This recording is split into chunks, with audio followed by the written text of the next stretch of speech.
Good evening, everyone, and welcome to this live toll-free telephone town hall meeting with your Congressman, Randy Weber.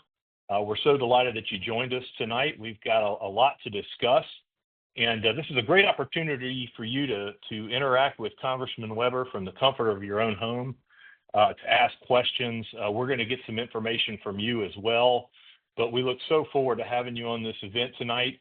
A couple housekeeping items. If you'd like to ask a question of Congressman Weber, you can do so anytime, and you can actually do it now if you'd like by pressing *3 on your telephone. Again, press *3 if you have a question. What will happen is a member of our team will get you on a queue. We're going to get your question, and we're going to get to as many questions as we can tonight. So once again, and you'll hear me say this a lot because we'll have a lot of folks jumping on the line, press *3 on your telephone if you'd like to ask a question. Also, a little later in this process, we're going to be asking you a couple of questions. Again, we'll be doing it the same way. You'll be able to press on your keypad of your phone to help us get some more information about what you're seeing and what you're hearing out in the district and out in the state. Again, just one more reminder: if you have a question that you'd like to ask the congressman, please press *3 on your telephone. With that, I'm going to turn it over to your Congressman, Randy Weber. Congressman? Well, thank you, Jason, and a big hello to my friends in Southeast Texas. Me and my beautiful bride, Brenda Gail Weber. Appreciate you all joining us tonight as we end the close out of this year and wrap up the first session of the 119th Congress. Wow, it has been a busy and productive year for our district and for our country. President Trump returned to office last January, as you know, and from day one, he set a clear mission: restore fiscal responsibility, secure the border, revive American energy dominance, and put American workers first. And let me tell y'all, I am proud to say we have made real progress on each and every one of those goals. One of the biggest wins of the year, by the way, came through the Working Families Tax Cut Plan, also known as the One Big Beautiful Bill, which protected 12,000 jobs in Texas 14, $1 billion with a B dollars in wages, and $2.6 billion in economic output. Very, very important for us. These policies are working for Southeast Texas families, period. It also included something incredibly important for our state: border security and border reimbursement for the great state of Texas. You know, for years, Texas has carried the burden of securing the border when Washington would not. Under this bill, Texas finally gets reimbursed. And let me tell you, folks, this is a major win for our state and for our border communities. Across the administration, President Trump has delivered results. He has rolled back burdensome regulations. He has cut wasteful spending. President Trump has restored law and order and put America back on track to grow again. Under President's leadership, federal agencies moved quickly to support domestic energy, strengthen national security, and get our economy moving again. At full strength, too, I might add. But, folks, our district plays a central role in that comeback. Texas 14 produces 27% of the nation's gasoline, 35% of the nation's natural gas, 60% of the nation's jet fuel, and 80% of the nation's military-grade fuel. So listen, fuel, energy for us is a big, big thing. When the administration pushes for American energy dominance, folks, Southeast Texas leads the way. And by the way, our friends in Louisiana help too. And we have seen immediate results. Gas prices in our district fell below $3 this week. That's real relief for working families. This year also brought a historic win for our local economy and for America's future security. Just this past week, Davy Defense acquired the Gulf Copper shipyards in Galveston. That puts Texas 14 at the center of President Trump's Arctic mission. We'll be able to build ice ships that are icebreakers. Now the U.S. is going to have a shipyard purpose-built for that very reason. This is a $9 billion with a B dollar economic impact statewide and more than 7,000 jobs over time, ladies and gentlemen. It positions our district as a powerhouse for America's icebreaker fleet and Arctic readiness. This is just one of the generational wins for Southeast Texas secured this past year. Jumping over to the legislative front, we kept moving strong bills. My Federal Mechanical Insulation Act passed out of the House Energy and Commerce Committee just last week. This bill will improve federal energy efficiency, saving taxpayer dollars, strengthening our infrastructure. It is a smart, common sense win for the entire country. I have also introduced bills to protect our strategic petroleum reserve from China, protect children in schools, support correctional officers, strengthen school resources, officer programs, and ensure transparency for cable customers. Each of these individual bills puts safety, security, and prosperity first. And we have delivered outstanding constituent service for Southeast Texas families. This year alone, y'all, we have closed 915 cases and returned nearly $1.5 million in federal benefits back to the people of Texas 14. We've also supported and co-sponsored 14 bills, which have been directed at strengthening our economy, our national security, and our district. Your office stays busy because serving y'all is our top priority. Remember, our district offices are in Beaumont, Lake Jackson, and League City. And folks, that means your district offices. Whether you need help with the passport, the IRS, which we hope you know, Medicare, VA benefits, Social Security, or immigration matters, we are here to help. If you're planning a trip to Washington, we would be honored to set up Capitol tours and make your visit memorable. I could go on and on and on about what a great district we have and how much work we've been doing, but I'll stop there and say thank you again for joining us tonight. And I'm ready for your questions. And with Jason, as a reminder, if you have a question, press *3 now. Jason, I yield back. Well, thank you, Congressman. And yeah, just a reminder, because we had so many people jump on here in the last couple of minutes. If you missed it, if you'd like to ask a question, just take your phone right now, press *3 on it. You'll be placed in a queue. Again, *3. And we're going to get to as many of your questions as we can tonight. That's why we're doing this. So, again, don't miss out on this opportunity by pressing *3.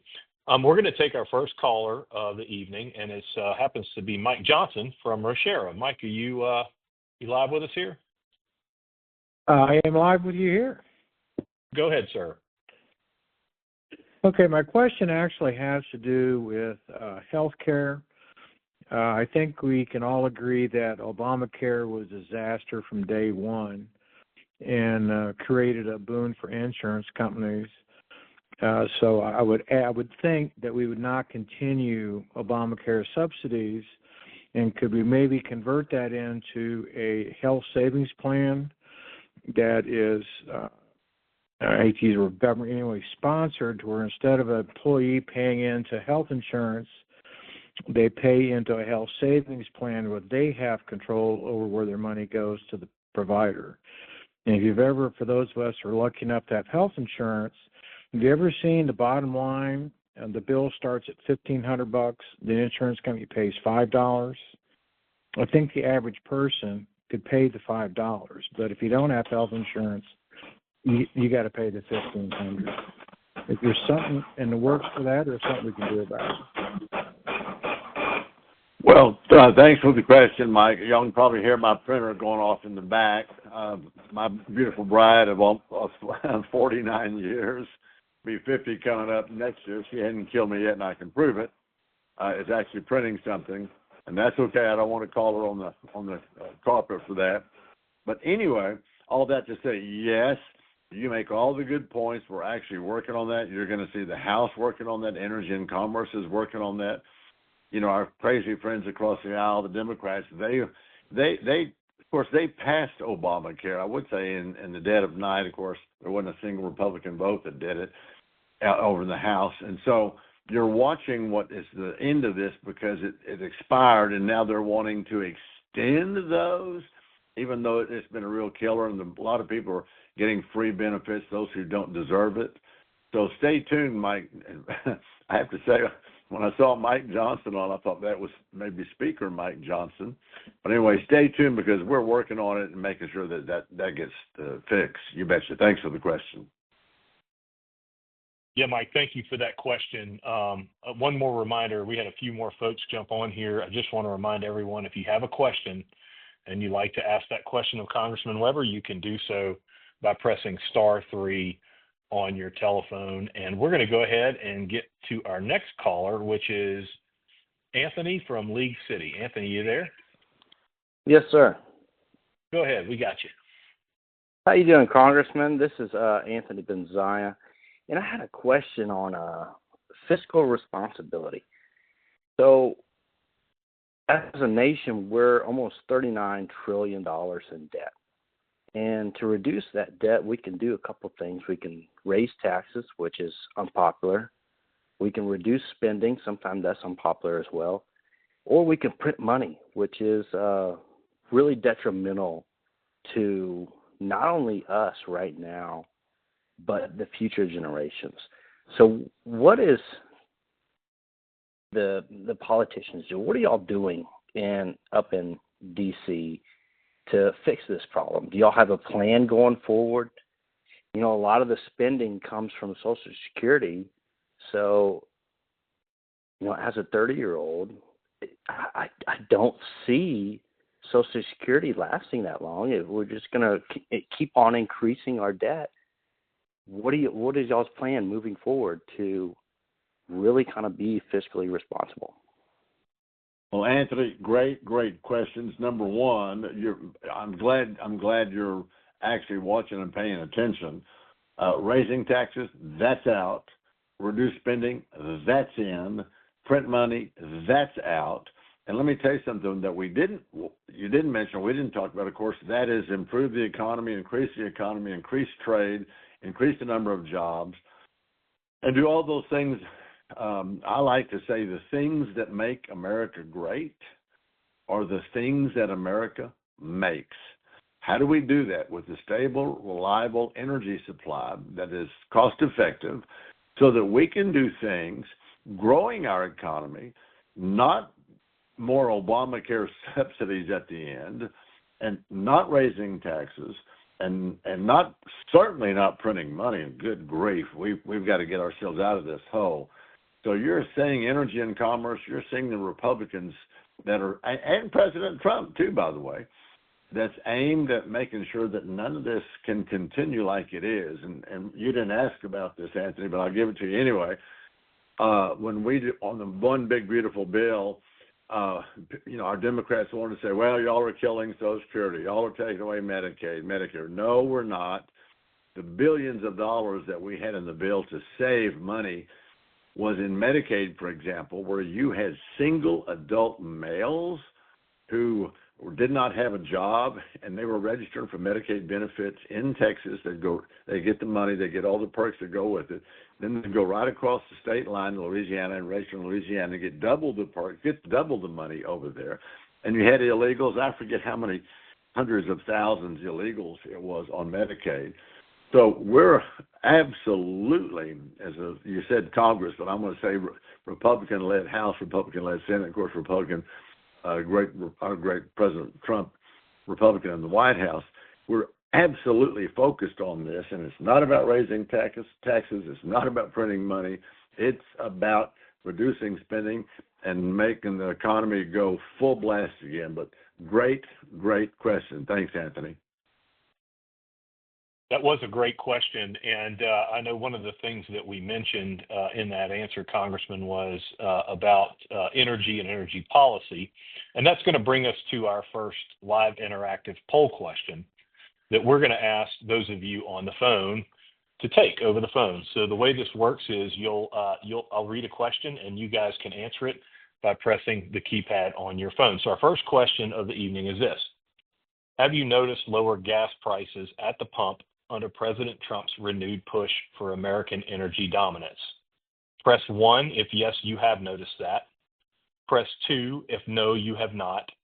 Or press 3 if you're unsure. Again, have you noticed lower gas prices at the pump under President Trump's renewed push for American energy dominance? Press 1 if yes, you have. 2 if no, you have not. Or 3 if you're unsure. And we're going to take another caller and let folks answer that, and then we'll come back and I'll read those results after our next caller. And our next caller is Sally from Galveston. Sally, you there? Yes, I am. All right, Hello. we got you. Go ahead. Hello, Congressman Weber. This is Sally Bacco with the City of Galveston. I just wanted Hey, Sally. I just wanted to once again convey our heartfelt thanks to you for all the hard work and efforts that you put forward to try and advance the Coastal Texas project. It's so very meaningful for Southeast Texas and the state and, in fact, the nation. And your work has been so meaningful. I know last year you were able to get $5 million in the House bill for funding for the Coastal Texas project. That failed because of disagreement with the Senate last year, but I know that the House passed that again for you this year for fiscal year 26. And I was just wondering, do you have a sense that you might have better success with the Senate this coming year? I know there's a lot of discussions and negotiations going on, but I know that you've been working very hard on that. Yeah. Well, thank you, Sally. And yes, we think we do. And I'm watching the Senate race size up in Texas, our senators, and we're watching the senators actually all over the country so that we have that majority. 53 senators is not enough, obviously. But for us, Texas is a big thing. As I mentioned earlier, Sally, Texas has been so much on the forefront of energy supply, energy dominance. And one of the ways we have to do that is protect our Gulf Coast. No more hurricanes that could get into, for example, all the refineries in Texas City or over and toward Beaumont, and actually deplete the ability to produce, gasoline and diesel, for example. We came by narrow miss in 2008 with Hurricane Ike. I know you're painfully aware of that. So, yeah, I think we're going to be okay. Speaker Mike Johnson has been behind it. A lot of our friends in the Senate from different states have been behind it. So we're going to be working that very, very extremely hard and making sure that Texas, because as I said, we produce so much energy in Texas that we really have got to protect that coastal area to keep the hurricane floods out. And people don't sometimes know this, but some of the countries across the seas, the Netherlands, for example, they actually hold back the sea. We went over to the Netherlands with the Foreign Affairs Committee, Transportation Infrastructure Committee, probably, 6 or 8 years ago, maybe 8 or 10, and watched how they hold the sea back. They built the gates. By golly, if they can do it in the Netherlands, we can do it in Texas. So great question, Sally. Appreciate that. Hope you and the hubby are getting fine. I got a chance to visit with him the other day. But great question, Sally. Thanks for that. Yeah, thank you all for jumping on. We've got a lot of folks on here. So if you just joined us or joined us recently, if you have a question for Congressman Weber, you can press *3 on your telephone. Again, *3, and we'll get in the queue and we'll have an opportunity to ask a question. Just a few minutes ago, I asked everyone on the call a question, and you had an opportunity to participate in a live interactive poll. The question was, have you noticed lower gas prices at the pump under President Trump's renewed push for American energy dominance? and 68% of you said yes, 19% of you said no, and 13% of you were unsure. So we've got a few more interactive poll questions that we'll be asking you here in just a few minutes, but I want to thank everyone for participating in that one. We're going to move on to our next caller, which is Elizabeth from Friendswood. Elizabeth, you there? Yeah. Yes, I'm here. Okay, we got you. Go ahead. Hi. Okay, Hi, they Elizabeth. passed Hi, sorry. This is great. I've never been here before. Great. They passed the H-1B law, right, to reduce the number of, foreign workers so that way our American people can have jobs. Fabulous. But unfortunately, there's a loophole that I am totally aware of. It's not a loophole, but people are bypassing the H-1B law by, instead of hiring people to come to the U.S., they hire people from other countries to work remotely. I know personally people who have lost their jobs because companies are hiring remote workers from out of the country.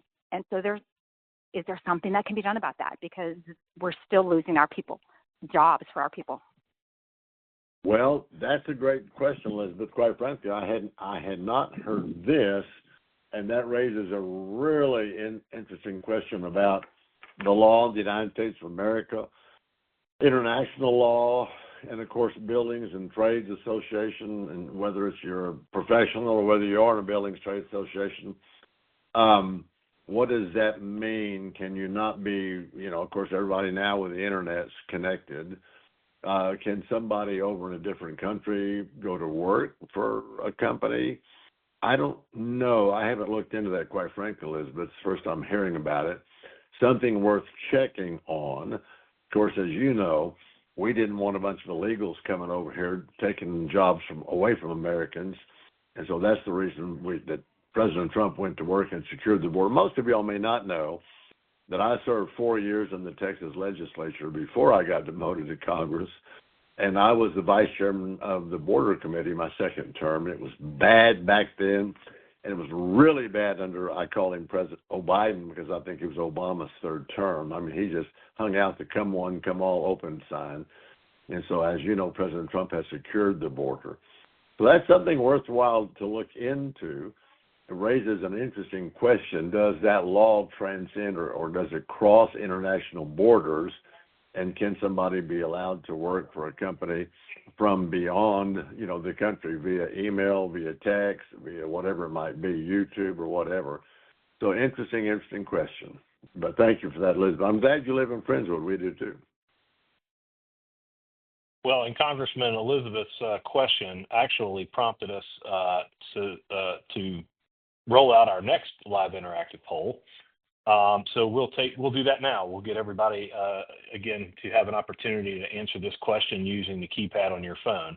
And here it is: do you support President Trump enforcing immigration laws that previous administrations failed to enforce? Press 1 if yes, you do. Press 2 if no, you do not. Or press 3 if you're unsure. Again, do you support President Trump enforcing immigration laws that previous administrations failed to enforce? Press 1 if yes, you do. Press 2 if no, you do not. And press 3 if you're unsure. So I'll read those results here in just a minute, but we'll keep moving along. Got a lot of callers and a lot of questions. We're going to go to Karen, who's calling from League City. All right. Hey, Karen, we got you. Go ahead. Yep, we got you. All right, Congressman Weber, I just want to thank you and your office for some assistance you gave to my daughter on my behalf when I had a falling accident in Italy. With contacting the embassy and securing the assistance I needed was remarkable. It was quick. It's refreshing to see that everything worked just as we thought it might. So thank you ever so much. Well, Karen, thank you for those kind words. I just want to fix one thing you said. You said thank you for my office. It's actually your office because I never forget. I never forget that we work for Americans, and better than that, we work for Texans. And by the way, my beautiful bride of almost 49 years, when I met her 51 years ago, she lived in League City, and League City was a lot smaller city back then, but I appreciate the fact that our great staff, we've got a great staff, went to work and were able to help even all the way over to Italy. And folks, that's true about any time you have a situation, whether it's a fall like Miss Karen described, or whether it's a VA effort, whether it's VA problem or a Social Security problem, and hopefully it's not an IRS problem, or anything of that matter.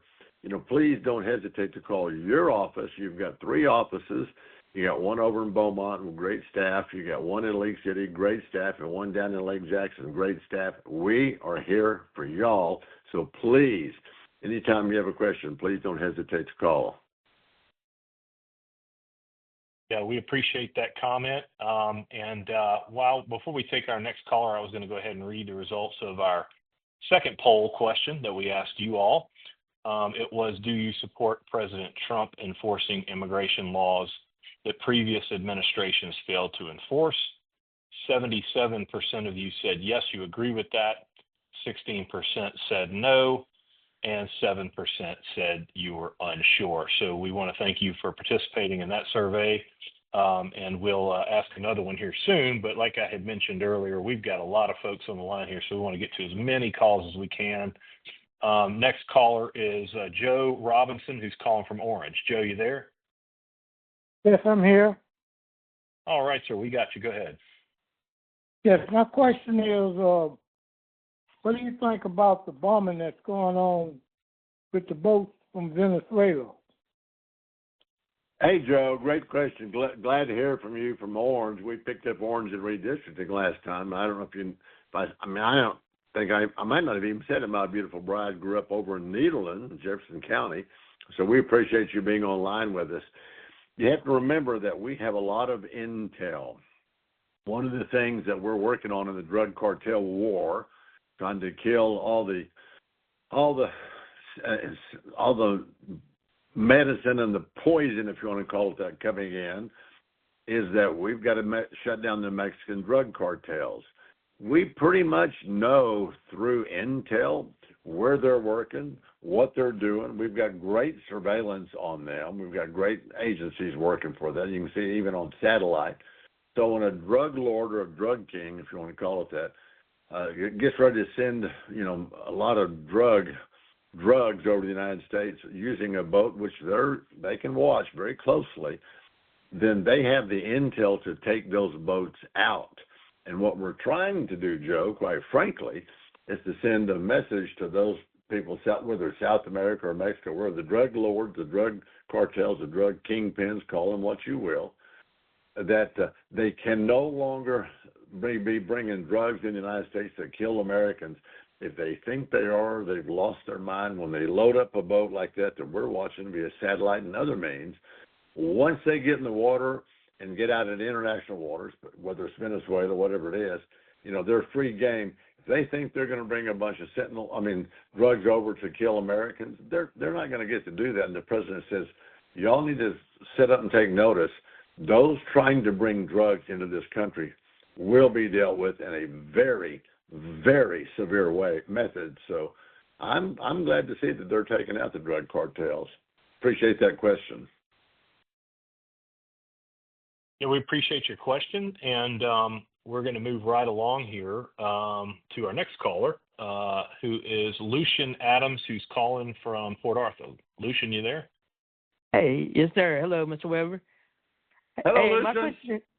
My question is about affordability. What are you going to do to help things become more affordable in Southeast Texas? Everything's going up: car insurance, home insurance, health insurance, and groceries. And I just started Christmas shopping, and everything's higher than ever. So what are you going to do to help with affordability? Thank you so much for all you do. No, thank you, Lucian. I appreciate that. And as I said earlier, my beautiful bride grew up over in Nederland, not too far from Port Arthur. But what we're doing is we're rolling back taxes. The tax rates, we have rolled them back. We've stopped with the big, beautiful bill. A lot of those, as I said earlier, those young able-bodied men who are getting Medicaid benefits and sitting on their duff, if you will, and they're going to Louisiana getting Medicaid benefits. We actually put in a work requirement that if you were a single able-bodied adult male, you had to on Medicaid, you had to work at least, believe this or not, 20 hours a week. Now, that's not a big work. And all people are crying, our Democrat friends, oh my gosh, that's terrible. We're like, wait, these are young adult males, and some of them are double dipping, and we're wanting them to go to work requirements. We're lowering taxes. I think our friends across the aisle have been trying to use it as a campaign ploy that we're not lowering taxes. We are lowering taxes. We are doing everything we can to make permitting on energy efficient and quick so that the energy companies, whether it's oil, whatever it might be, diesel, gasoline, whatever it might be, they get to get their projects approved quickly, which doesn't mean a whole lot of red tape, doesn't mean a whole lot of hours working, so that the price of gasoline and diesel can come down. We're doing everything we can to make sure that trade is right across the big ponds, if you will. We don't want those other countries, whether it's Vietnam selling us shrimp cheaper than our Vietnamese fishermen can in Port Arthur area. I don't know if you're familiar with that, maybe. We're doing everything we can to make sure that Americans are in the driver's seat when it comes to commerce. And so stay tuned, because that has been a major focus for us, Lucian. Lucian, thank you. I appreciate that. Yeah, we got a lot of folks calling in now, and I really appreciate it. We're going to try to get to as many as we can. We're moving right along here. Our next caller is Dennis from Santa Fe. Dennis, you there? Yes, I am. All right, we got you. Go ahead. Hi, Congressman. This is Dennis Noah. I'm a member of the VBA, and I met you at one of our meetings. And my question is, I grew up here. There was rice farms everywhere, and you used to see ducks and geese and all sorts of wildlife that were going out to the fields. But all the rice farming is gone, and we're buying all of our food from overseas. What are we going to do to bring back production in our country? If we go to war like World War II, we're in trouble. We have no way of feeding ourselves. Great question, Dennis. Glad to hear you live in Santa Fe. And I went to Alvin Junior College way back in the 70s.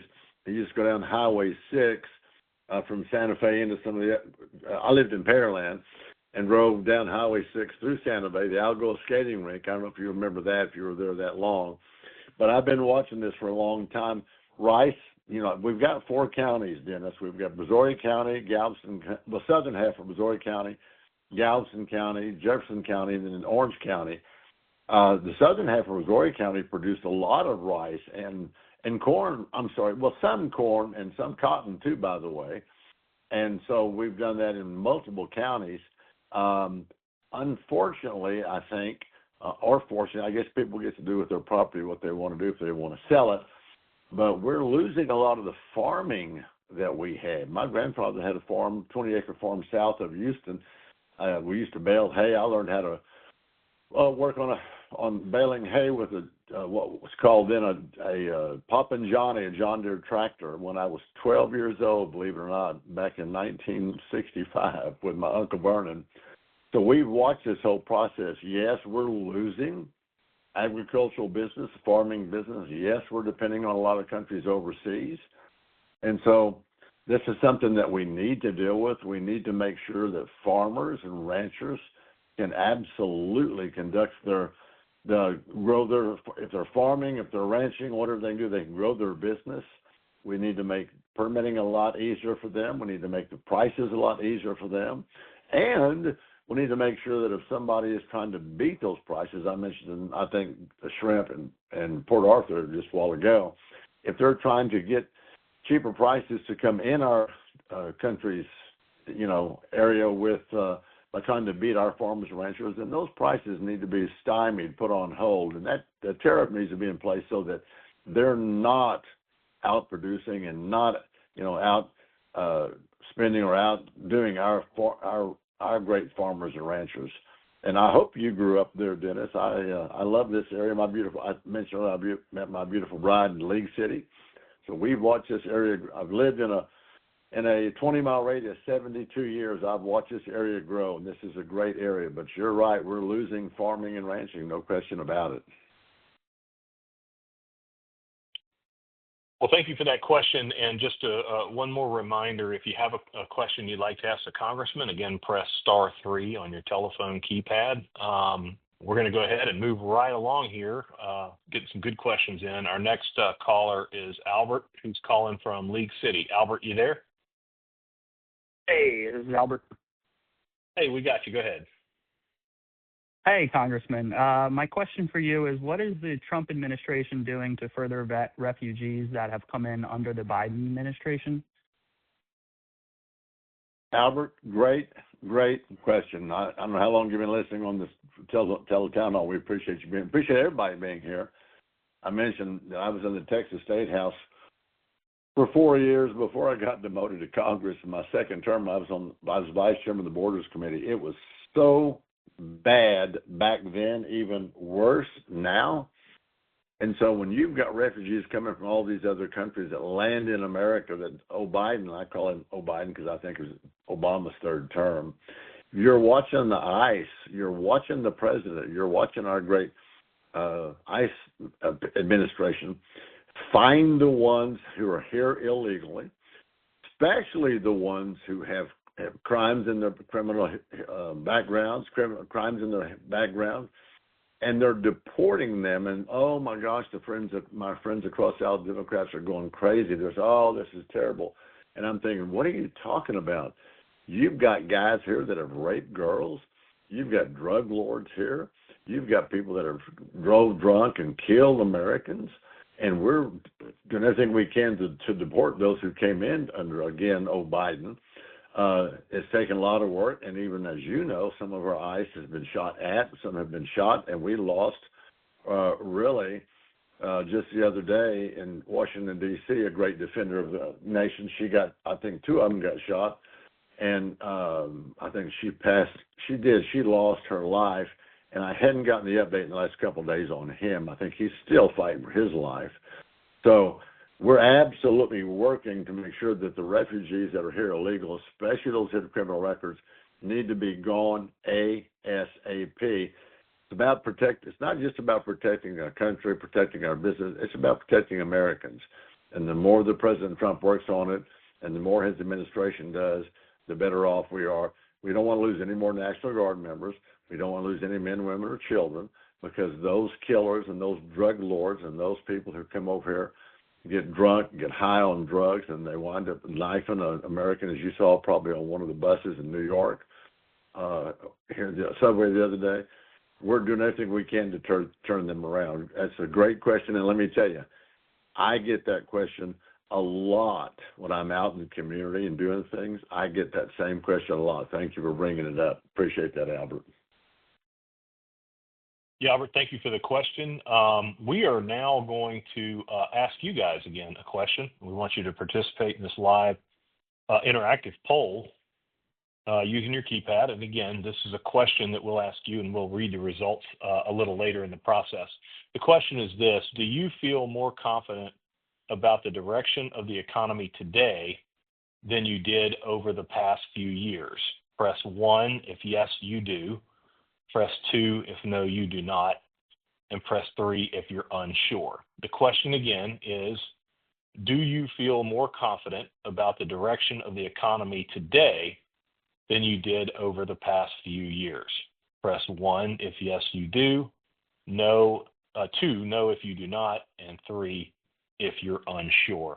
We'll ask that question again, and we'll certainly read the results. But like I said before, we got a lot of folks on the line, so we want to get to as many questions. And our next caller is Daniel, who's calling from Dickinson. Daniel, you there? I'm here. Okay, we got you.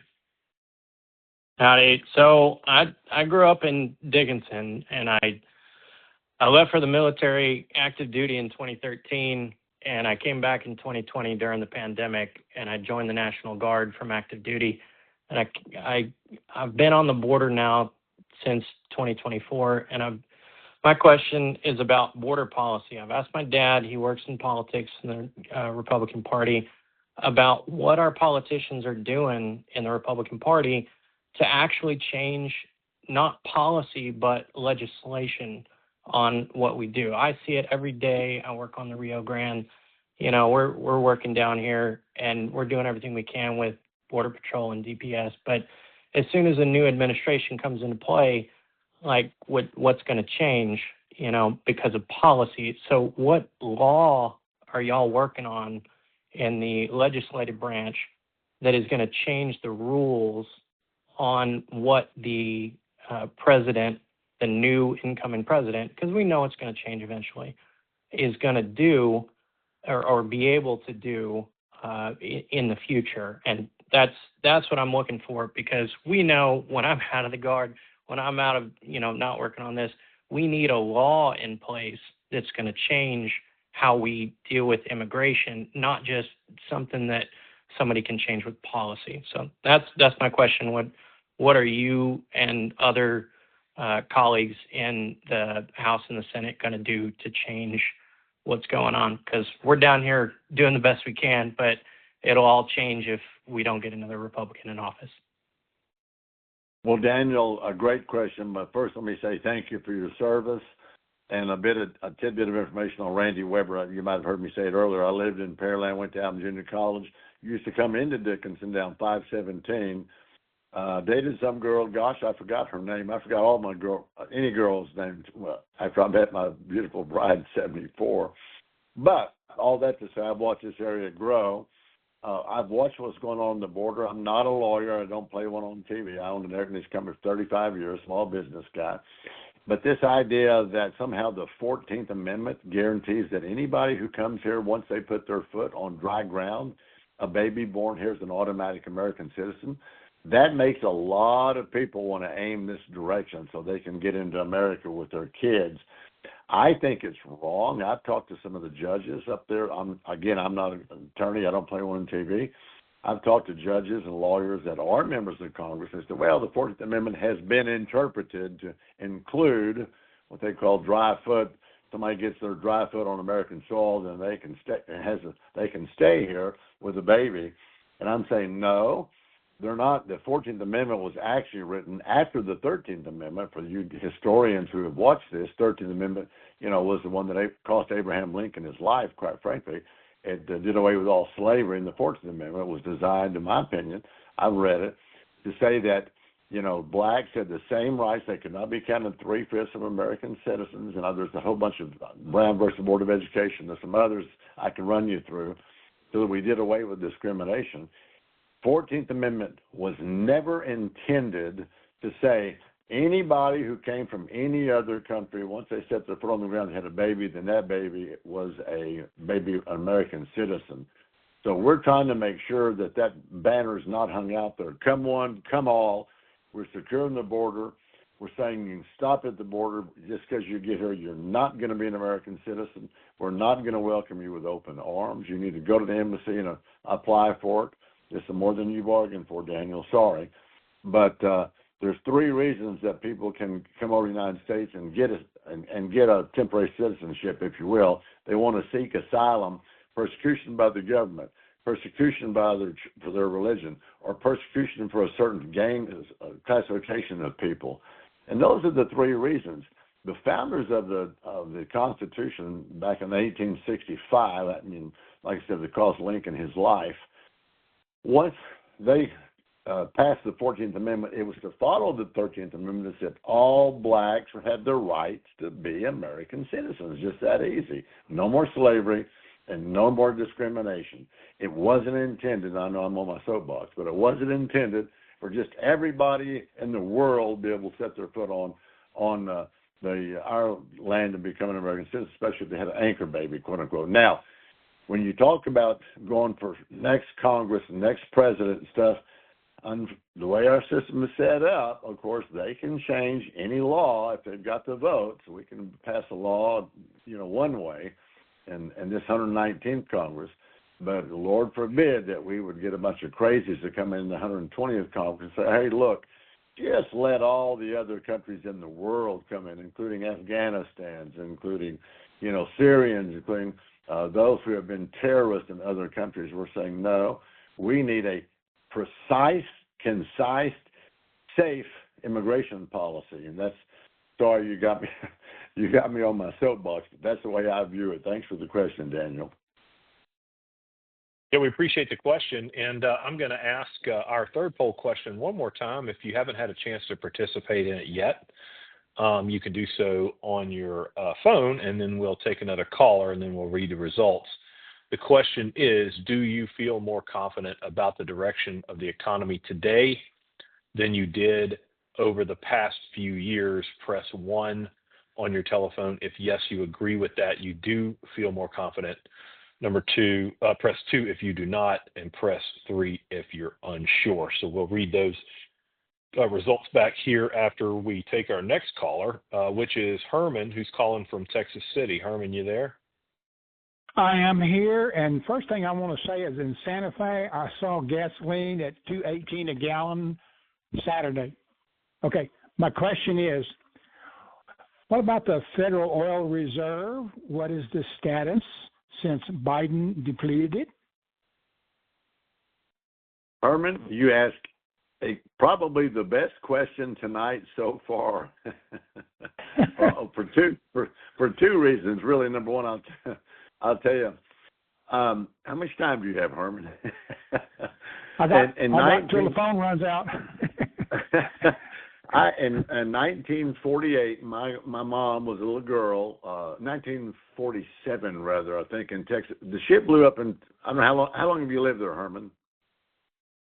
You must have signed off, but I think we lost him. Sorry, man. Mom was a girl of 18 in 1947 when they had the worst ship disaster. Blew up in Texas City, rather, and I think 500 and something people lost their lives. So we've got a rich history with Texas City. And Santa Fe, we're watching the $2.18 a gallon going down.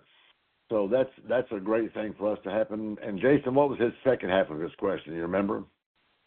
I think it was just the oil reserve question. That was the second question. I should have written that down. The SPR, Strategic Petroleum Reserve. Your staff, Herman, we were just there Friday. We brought in Energy and Commerce staff from Washington, D.C., and we went down, here's more than you bargained for. Our district produces 65% of the nation's jet fuel, 80% of the nation's military fuel, and 60% of the nation's strategic petroleum reserve is in District 14. We went down to the SPR down in Missouri County, and we brought in people, members of Congress from multiple other states. And we actually toured the SPR down in Missouri County. It's amazing what they do with the salt domes. It's amazing that they're able to make those stronger. They're in the process of trying to refill them. Yes, I call him O'Biden because I said earlier I think he was Obama's third term. He was getting oil out during the campaign year. He was also giving away free college tuition during the campaign year. Many of y'all will remember that.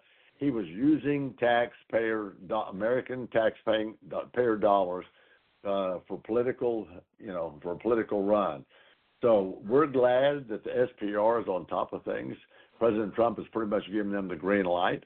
They're talking about refilling it. Some of the salt domes actually had to have a little bit of repair. It's amazing the process that they go through. I won't bore y'all with the process now. But a great question. I'm very, very happy, very, very encouraged that the SPRs, plural, some in Louisiana, and like I said, we have 60% of them in Texas. They're going to be up and running at full speed again, and Lord help us if we get another president in the White House that wants to draw them down. Thank you, Herman. Great question. Yeah, we're moving right along, folks, and I got to tell you, we had a lot of folks participate in this last survey question, and we appreciate it. So I'm going to read the results of it. And then we'll get on to our next caller. The question was, do you feel more confident about the direction of the economy today than you did over the past few years? 55% of you said yes, you do feel more confident. 28% of you said no, and 17% of you said that you were unsure. So we really appreciate you taking part in that. We're going to go ahead and move on to our next caller. And I apologize if I pronounced his last name wrong, but John Parigi, who's calling from Beaumont. John, are you there? I'm here. Okay, John. Yes, I am. All right. Are we ready? Yes, sir. Go ahead, sir. Okay. Thank you. President Trump has generated hundreds of executive orders that have really made America great again. But these can all be reversed if a liberal is back in the White House. So what can be done or what is being done to prevent this from happening so we don't go through what we went through the last 4 years? Again. John, great. Yeah, great question. I don't know how long you've been on, but my beautiful bride grew up over there in Nederland. So we love Southeast Texas. We love representing Orange County and Jefferson County, Galveston County, Southern half Missouri County. It's an interesting question because every president has the ability to do executive orders. So what we're trying to do is do the peripheral things about those. Well, what do I mean by that? We're streamlining permitting. We've got all of the particular agencies, whether it's EPA, whether it's IRS, whoever it might be. We're getting all of them to get permitting going quicker, going cleaner, reducing the cost so that businesses can build more energy. You know, we've got a huge need for energy. You're going to see that in Texas, the ERCOT, which, you know, we had Winter Storm Uri problems. We're doing everything we can to get it running smoothly now with the least amount of stress, least amount of burden on taxpayers, least amount of burden on companies, as long as they're doing their job right and they're not just absolutely destroying the environment, which very few of them are. I think a lot of people try to give them oil companies a bad rap, if you will. So we're doing everything we can quickly while we've got the majority, hoping that American people, as they watch gas prices come down, you heard one of the guys say a while ago, gas prices are down to $2.18 in Santa Fe, Texas. We're doing everything we can so that Americans will look at the economy and say, you know what, the way the Republicans set it up, and that would be executive orders and all, actually is a good thing for America. It's a good thing for the citizens. It's a good thing for our posterity. And so they would really come against a future president and the House and Senate if they happen to go all, liberal and they want to do things that Lord only knows why. Then you'd want the American people to stand up and say, no, never again. And we're actually working that way. That's what we're doing to make sure that the Trump's executive orders are, in concrete, if there is such a thing, as long as we can keep industry, energy, and the American people moving. I appreciate that. John, thank you for the question. Yeah, we want to thank everybody. This has been wonderful. Great callers, great questions. Congressman, our next caller is coming to us, and I'm not sure where he's coming from, but his name is Tom, and he's a Vietnam veteran. So, Tom, I'm going to go ahead and kick it over to you. Can you hear us? Yes, sir, I can hear you. Okay, we got you. Go ahead. Okay. I'm calling from Port Arthur, Texas, which, much to my surprise, is a sanctuary city in Texas. Just to let that be a note for anybody that wants to know that. But my real question is, I'm a Vietnam veteran, and I found out I could get benefits, and I got benefits when I found out that I had Agent Orange. And I've had 4 cases of skin cancer, but I got lucky enough to wind up with bladder cancer too. And I wound up going to MD Anderson, and they were able to resolve the problem. Now, my VA was doing real good. They gave me a few dollars to make my life a little easier, but they found necessary after I got my cancer cured to take it away from me. And I felt like they just spit all over me. Then I come along and find out now I have a stomach aneurysm, and that's related to possibly Agent Orange. So here I am again, fighting the VA, trying to get something going. I need some help. Does anybody suggest anything? Yes, sir. And first of all, Tom, let me say 2 things. Number 1, thank you for serving this country. And number 2, welcome home. It's been it was really hard for people from Vietnam to serve so admirably and so honorably. And I can't tell you how much we appreciate that. Welcome home. We're glad you're listening to us. Reach out to your office. That's our office in Beaumont. And there's Blake Hopper and Janet Brown there. And I'm sorry I don't have that. Let me see if I don't have that number right in front of me here. It is 409-835-0108. And let us help you with the VA. It's one of those agencies that just blows my mind. You served admirably, you served honorably, you served our country, and we ought to be very honed in and laser pointed in on helping you with these, and there should never be an end to the amount of help that you get. I'm sorry that that's happened to you. Please and reach out to us. Let your office in Beaumont or in League City or in Lake Jackson or in D.C., you have 4 offices. Let us help. We will go to bat for you, the VA, and make sure that we can do everything we can to make sure that you get what you deserve after serving our country and then coming home to an ungrateful citizenship. I'm just so sorry about that. Well, Congressman, I wanted to break in and tell you that we have some staffers on the line who were able to get Tom's phone number from our dial-in software here, and Janet from the office is going to reach out to him tomorrow. We're going to make sure we get that taken care of. So just wanted to let you and everybody know that we'll get him taken care of. We have, we've reached a full hour here, and I love that we can kind of end this call with an opportunity to help someone. And we just appreciate everybody for being on this call. What a great call. Congressman, this takes us to the end of our hour, so I'm going to go ahead and just kick it over to you to let you take us out. And again, thank everyone for being on. Yeah, well, thank you. I appreciate that. Folks, you just got to hear one of our great vets who served in Vietnam, and one of the things that we like to be able to do is to help our Americans, our Texans, our District 14 people, our veterans, our teachers, our police officers. There's just a whole lot of people, great Americans. We love being in Southeast Texas, representing 14th District of Texas. By the way, we have more concealed handgun licensees than any other district in Texas, and I'm assuming in the country for that matter.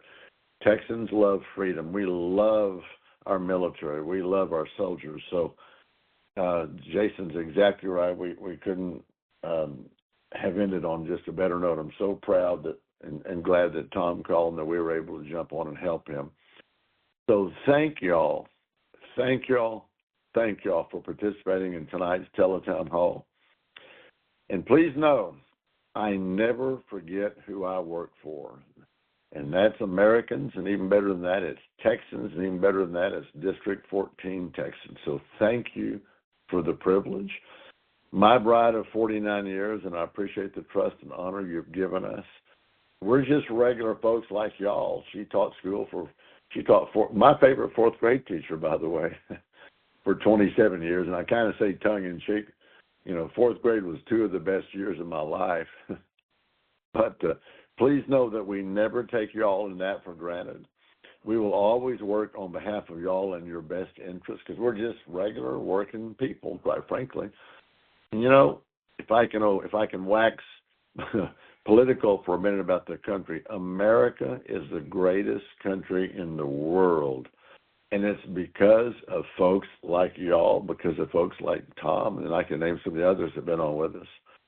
So thank you for being involved. Thank y'all for staying informed. Our country depends on y'all. The things that make America great are the things that America makes. Y'all make that happen. You go to the refineries, you go to schools, you go to offices, churches. You do things that make America great. Keep staying informed. God bless you. God bless your families. And may God bless America. And with that, Jason, I sign off. Thank y'all.